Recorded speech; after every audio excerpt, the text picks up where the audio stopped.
Radio Maria. Radio Maria. Dans quelques instants. Dans quelques instants, le journal. Le journal.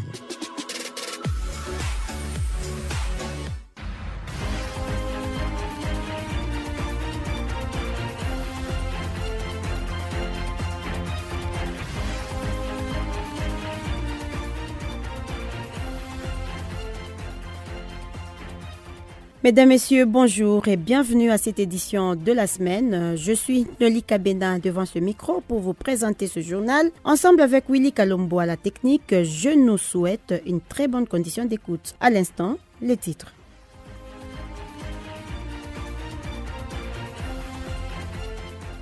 Le lycée Mwanga, une des plus importantes et imposantes écoles des filles à Kolwezi dans la province du Lualaba, a pris feu. C'est notamment une partie des bâtiments qui a brûlé aux grandes dames des élèves qui suivaient encore les cours, apportant des sources sur place. Pour l'heure, personne ne sait quelle est l'origine du feu, ni confirmer le bilan de cet incendie. La proposition de loi Tchani est susceptible de mettre en mal la paix dans notre pays. C'est en tout cas la déclaration du clergé du diocèse de Kilwa-Kasenga. Ce document, parvenu à Radio Maria ce dimanche, porte une vingtaine de signatures et interpelle les députés nationaux à une conscience patriotique. Nous ferons le point dans ce journal. Ils étaient près de 3000 enfants venus de tous les quatre coins de l'archidiocèse pour renouer avec la Pâque des enfants, interrompue pour manque d'organisation, nous dira Thomas Kiandé, président sectoriel de la pastorale des jeunes. C'était ce dimanche dans l'enceinte du lycée Twendeleye. Mesdames, Messieurs, bienvenue dans cette édition du journal de l'ACPL qui nous amènera aussi à Kalemi Kirungu dans la dernière visite pastorale de Monseigneur Jean-Christophe Amadé Aloma. À toutes et à tous, bonne condition d'écoute.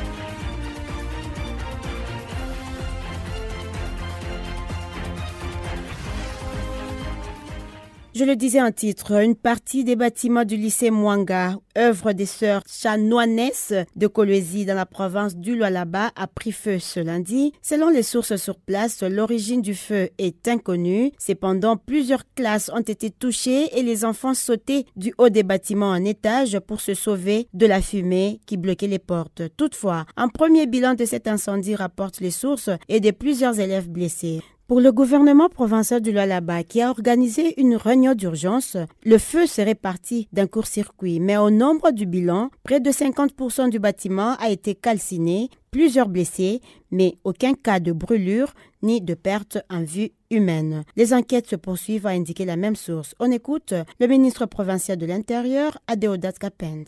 Nous savons tous qu'il y a eu incendie au lycée Mwanga, qui est l'une des grandes écoles de la ville de Kolwezi et pourquoi pas de la province du Lualaba.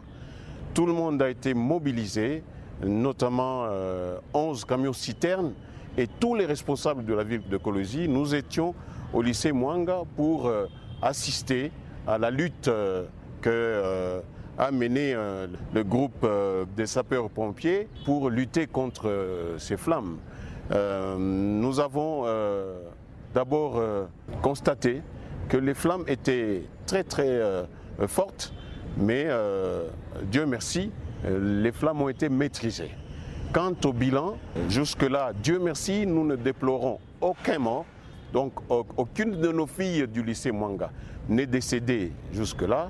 Néanmoins, j'ai à mes côtés le ministre de la Santé qui peut donner en détail les quelques cas qui sont pris en charge par les structures sanitaires de la ville de Kolwezi et nous osons croire qu'après, il n'y aurait pas de mort. Mais pour le moment, il n'y a pas un seul cas de décès par rapport à l'incendie que nous avons connu ce matin. Nous déplorons aussi le fait que du moins 50% du bâtiment a été endommagé et l'État pourra peut-être assister les sœurs ou l'Église catholique à reconstruire ce que nous avons perdu. Néanmoins, il y a lieu d'espérer que l'année scolaire n'est pas finie pour le lycée Mwanga. Il y a toujours moyen parce qu'il y a quelques locaux qui peuvent encore être utilisés en attendant la reconstruction de la partie endommagée. Je vais demander au ministre de la Santé de vous donner le bilan après le tour qu'il venait de faire avec son collègue de l'éducation et nous avons un bilan qui ne déplore, je le répète, pas un seul cas de décès en ce moment, même pas de brûlure. Il y a eu le feu, mais les enfants, il y en a qui sautaient et donc il y a quelques cas de traumatologie, mais pas de brûlure, pas de décès. Les blessés, il y en a, c'est tout à fait normal, mais le ministre de la Santé peut me donner les détails qui pourra édifier les uns et les autres. Le dossier sera suivi dans les prochaines éditions. Les semaines sociales sous le thème foi chrétienne et engagement social appartiennent désormais au passé. Pendant 5 jours, les intellectuels catholiques ont réfléchi sur les réalités sociales selon la mission évangélisatrice de l'Église. À l'issue de ces assises, quelques recommandations ont été formulées par les organisateurs. C'est notamment la pérennisation des acquis de ces assises par les laïcs. On écoute M. l'abbé Alain Quette, secrétaire aux assises. Nous encourageons vivement les curés et recteurs des chapelles de s'engager résolument dans le recrutement, j'allais ajouter massif, selon l'expression en vogue dans notre pays, des fidèles laïcs catholiques répondant aux critères pour œuvrer dans la commission qui vient de voir le jour. Cette commission n'est pas une option, mais une obligation qui s'impose à tous les animateurs de la pastorale dans le diocèse de Kolwezi. Son Excellence, Monseigneur Gaston Rouvezi, intervenant dans une question de débat, nous a interrogés. Où sont les laïcs? Cette question si simple, si claire, est une interpellation de tous les laïcs à se mettre en marche dans la nouvelle dynamique où Monseigneur notre évêque vient de nous engager. Dans la ville de Likasi, à 120 km de Lubumbashi, nous sommes dans l'archidiocèse de Lubumbashi. La commission diocésaine de mariage et famille a procédé ce dimanche à l'installation d'un bureau provisoire de la structure diocésaine de la commission mariage et famille. Qu'est-ce que cette structure et quel est son rôle? Monsieur l'abbé Elitanga, président diocésain de cette commission, nous répond.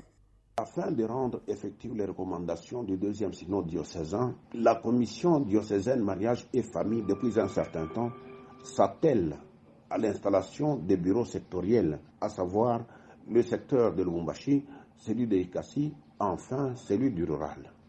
Et ce pour la redynamisation de la dite commission. Après Lubumbashi, hier le 23 avril 2023 a été le tour du secteur de Likasi. Tout s'est passé à la paroisse Sacré-Cœur de Kokula en présence du vicaire forain, le doyen, qui est en même temps curé de la paroisse, l'abbé Boniface Mumba. La participation des membres de cette commission était remarquablement faible. Et ça, ce n'est pas la première fois. On y a été à 2 reprises. Malheureusement, on n'a pas su monter ce bureau par manque de candidats en grand nombre. Ces 4 personnes ou ces 4 membres du bureau seront appuyés par un conseil de 3 membres. Bientôt, ça sera le tour du secteur rural. Clôturons cette première partie du journal à Kalemi, dans la province du Tanganyika. Monseigneur Jean-Christophe Amadé Aloma, évêque du diocèse de Kalemi-Kirungu, était ce dimanche dans la paroisse Saint-Charles-Lwanga-Kibwe. L'ordinaire du lieu a procédé à cette visite pastorale dans cette église en vue de communier avec les fidèles de la dite paroisse. Plus de détails dans ce reportage de l'abbé Philippe Gachi, directeur général de Radio Kaosé de Kalemi et correspondant de Radio Maria. L'Église universelle, qui est l'Église catholique dans son ensemble, a célébré les 3e dimanches des Pâques. C'était ce 23 avril de l'année en cours. Pour les chrétiens de la paroisse Saint-Charles-Lwanga-Kibwe, la joie était à son comble, car recevoir un ordinaire du lieu ne pouvait que réjouir tous les fidèles de la paroisse visitée. L'occasion faisant les larrons, la chorale a exécuté ses chants en guise d'accueil après la communion. Après la messe est venu le moment d'échange avec les différents responsables de la paroisse qu'accompagnaient leurs prêtres. Ici est de rappeler que le dimanche prochain sera le 4e de ce temps pascal, un dimanche dit du bon berger.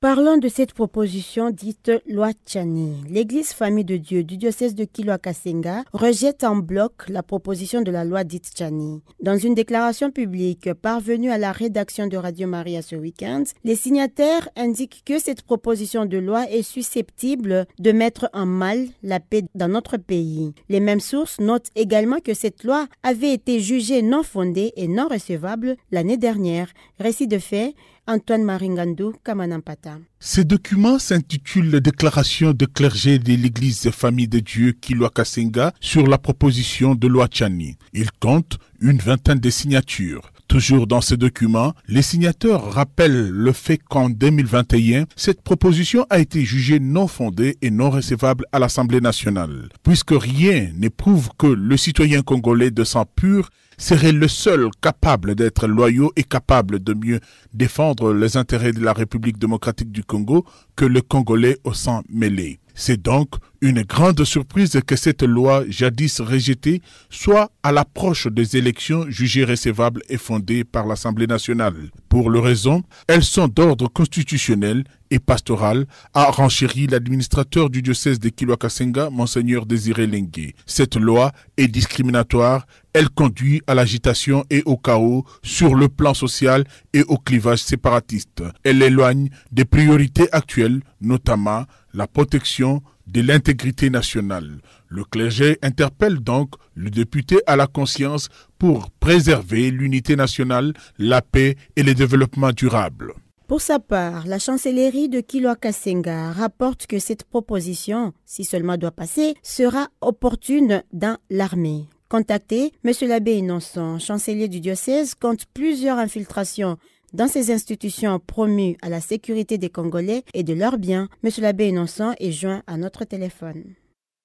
Ils veulent d'abord commencer par laisser d'abord la souveraineté seulement aux Congolais, qu'ils commencent d'abord par l'armée. Dans l'armée, nous savons qu'il y a des sujets rwandais, il y a des sujets angolais, il y a des sujets soudanais, et qui occupent des grandes fonctions dans notre armée. Or, l'armée, c'est ça même la base de la sécurité de cette souveraineté nationale qui est visée par cette proposition de loi.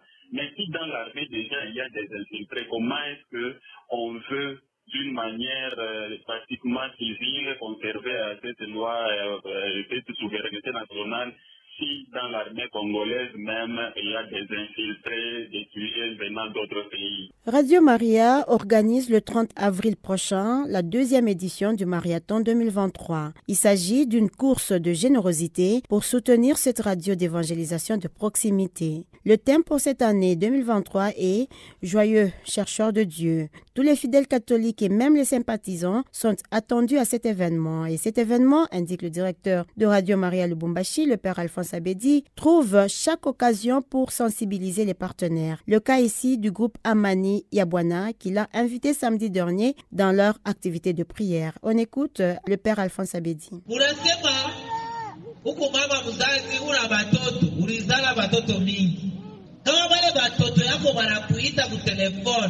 Unasikiaka nini? Unasikiaka furaha. Haina vile ile haina furaha ya kutoka kwa Mungu. Ile ni furaha ya kutoka kwa mtoto yako. Furaha ya kutoka kwa Mungu ni kama wewe unamuita mtoto yako ndio unasikia furaha vile unamuita. Furaha ya kutoka kwa Mungu ni kama wewe unamupatia mtoto yako kitu ndio unasikia furaha vile unamupa. Furaha kutoka kwa Mungu ni ile furaha inatoka kwa Mungu, unaigawanya. Njoo unaanza kuishi ndani ya furaha ile wewe unapatia watu wengine. Voilà, c'était la leçon de Père Abedi Alphonse qui parlait justement du joyeux chercheur de Dieu. Qu'est-ce que la joie? Pour rappel, la première édition de 2021 était sous le thème « C'est lui qui prie, n'a pas peur du futur » et cet événement organisé par toutes les radios Maria à travers le monde fait référence à la visite de Marie à Élisabeth. 37 personnes fidèles de la paroisse Sacré-Cœur de Kalebouka ont été installées ce dimanche comme membres de la confrérie des Amis de Radio Maria, Carme en sigle. C'est le curé de la paroisse, M. l'abbé Crispin Massengo, qui a procédé à cette installation par l'appel nominal après la Sainte Messe.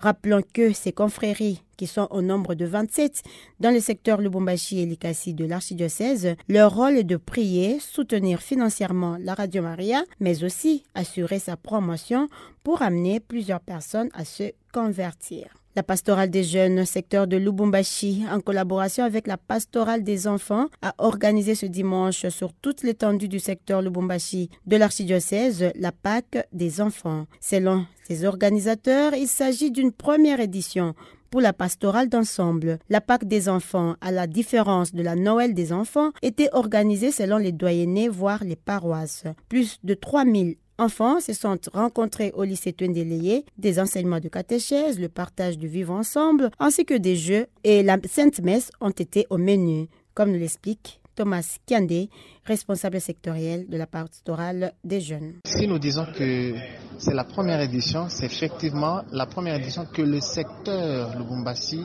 a organisé cette Pâque des enfants. Et nous avons inscrit cette Pâque des enfants sous le thème « Montre à l'enfant le chemin à suivre, même en vieillissant, il s'y tiendra », en faisant aussi référence à notre devise qui dit Katika Kutenda Mema Usichoke.